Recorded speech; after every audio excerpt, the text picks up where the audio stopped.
श्री गणेशाय नमः। आज इस वीडियो के माध्यम से हम सुनेंगे विनायक जी की कथा। आप सबसे छोटा सा अनुरोध है, कथा पसंद आए तो कमेंट बॉक्स में जय श्री गणेशाय ज़रूर लिखें।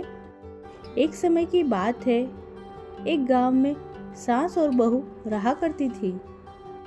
सास उसकी बहू को खाना नहीं देती थी। बहू रोज नदी पर जाते समय घर से आटा ले जाती, नदी से पानी लाती, आटा गूंथती, पंसारी की दुकान से थोड़ा गुड़ घी खरीद लाती और शमशान की चिता पर रोटी सेकती। रोटी चूर कर घी गुड़ डाल चूरमा बनाती। पास ही के मंदिर में विनायक जी की पूजा करके भोग लगाती और फिर खुद खा लेती। ऐसा बहुत दिन तक चलता रहा। विनायक जी को ऐसा देखकर बहुत अचंभा हुआ और उन्होंने अपने मुंह में उंगली रख ली।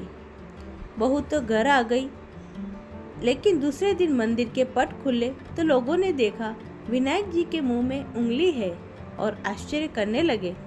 सब लोग मंदिर में जमा हो गए और कहने लगे, जो कोई विनायक जी के मुंह से उंगली निकलवाएगा उसे इनाम दिया जाएगा। सभी ने अपनी अपनी कोशिश की पर कोई फायदा ना हुआ।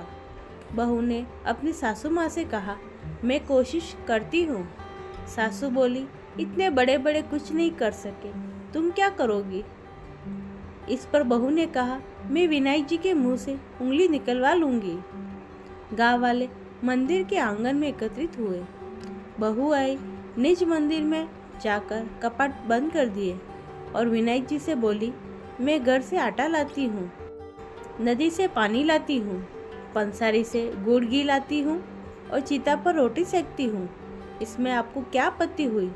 आपको मुंह से उंगली हटानी पड़ेगी। विनायक जी ने सोचा, इसने पहले मुझे भोग लगाया, सच्चे मन से मुझे ध्यान किया, इसकी बात तो माननी पड़ेगी और उंगली हटा ली। बहू ने मंदिर के दरवाजे खोले। लोगों ने देखा विनायक जी ने उंगली हटा दी है। गांव वाले कहने लगे, बहू तू क्या जादू टोना करके आई जिससे विनायक जी ने उंगली हटा दी? बहू ने कहा, मेरी सासू माँ मुझे भोजन नहीं देती थी, तब मैं घर से आटा, नदी से पानी व पंसारी से घी और गुड़ लाकर चिता पर उसे सेकती। पहले खुद विनायक जी के भोग लगाती और फिर खुद खाती। इसलिए विनायक जी को अचंभा हुआ और उन्होंने उंगली रखी। अब उंगली हटा दी है, जैसे विनायक जी ने बहू से प्रसन्न होकर उसका मान बढ़ाया, वैसे सभी पर कृपा करना। जय विनायक जी महाराज की जय। और आज की विनायक की कथा आपको अच्छी लगी है तो चैनल को सब्सक्राइब कर ले और कमेंट में जय श्री गणेशाय ज़रूर लिखें। राधे राधे।